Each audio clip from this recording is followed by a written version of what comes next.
অসম কৃষি বিশ্ববিদ্যালয়ত ৰাজ্যৰ 23টা কৃষি বিজ্ঞান কেন্দ্ৰৰ কৰ্মচাৰীৰ প্ৰতিবাদ। অসম কৃষি বিশ্ববিদ্যালয়ে বিশ্ববিদ্যালয়খনৰ প্ৰশাসনিক নিয়ন্ত্ৰণৰ অধীনত থকা ৰাজ্যৰ 23টা কৃষি বিজ্ঞান কেন্দ্ৰৰ কৰ্মচাৰীসকলৰ নতুন পেঞ্চন আঁচনি অৰ্থাৎ NPS প্ৰত্যাহাৰ কৰাৰ প্ৰতিবাদৰ লগতে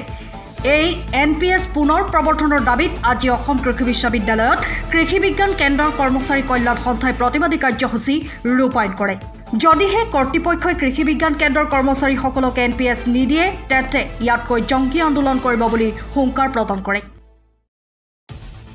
হয়, অসম কৃষি বিশ্ববিদ্যালয়ৰ এটা অভিন্ন অংগ কৃষি বিজ্ঞান কেন্দ্ৰসমূহৰ বিৰুদ্ধে আমাৰ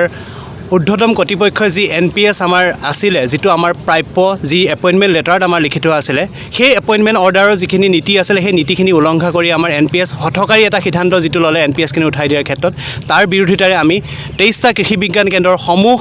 কৰ্মচাৰী আহি আজি আমি ইয়াত এই প্ৰতিবাদ কৰিবলৈ বাধ্য হৈছোঁ, যাতে আমাৰ যিসমূহ নিজৰ প্ৰাপ্য আছিলে, যিটো ভৱিষ্যত সুৰক্ষাৰ ক্ষেত্ৰত অকল যি NPSে আমাৰ এটা ভৱিষ্যতৰ ক্ষেত্ৰত কাৰ্যপন্থা আমাৰ বা কাৰ্যনিৰূপক হিচাপে আমাৰ ল'ব পাৰে, গতিকে সেই NPS যাতে আমাক ঘূৰাই দিয়ে। লগতে আমাৰ বিভিন্ন সমস্যা আছে, যদিও কৃষি বিজ্ঞান কেন্দ্ৰসমূহে আমি দিন ৰাত কষ্ট কৰি একাকাৰ কৰি পেলাই অসম